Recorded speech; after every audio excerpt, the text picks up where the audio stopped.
મહેસાણાના કલોલ હાઈવે પાસે એમડી મસાલામાં ભીષણ આગ લાગી। આગમાં એમડી મસાલામાં રહેલો કરોડોનો સામાન બળીને ખાક। શોર્ટ સર્કિટના કારણે આગ લાગ્યાનું અનુમાન છે।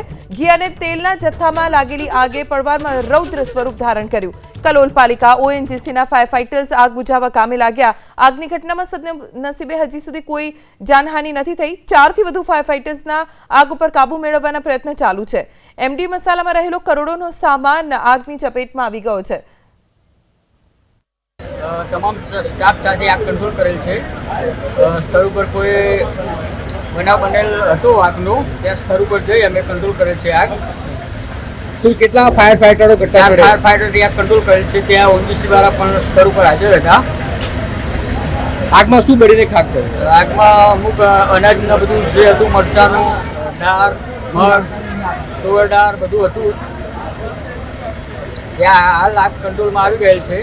આગ કઈ રીતે લાગી? કોઈ આગ શોર્ટ સર્કિટથી લાગવામાં આવેલ છે। સુરેન્દ્રનગરના થાનગઢ મગફળી અગ્નિકાંડમાં તપાસ તેજ થઈ રહી છે। Central warehousing manager, godown manager, ખેતીવાડી અધિકારીએ દસ્તાવેજ રજૂ કર્યા।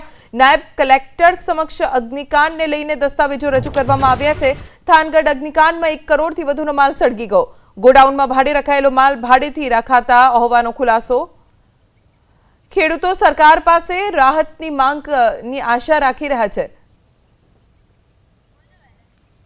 થાનગઢ અગ્નિકાંડમાં 1 કરોડથી વધુનો માલ સળગી ગયો, જે ભાડેથી અહીંયા રાખવામાં આવ્યો હતો।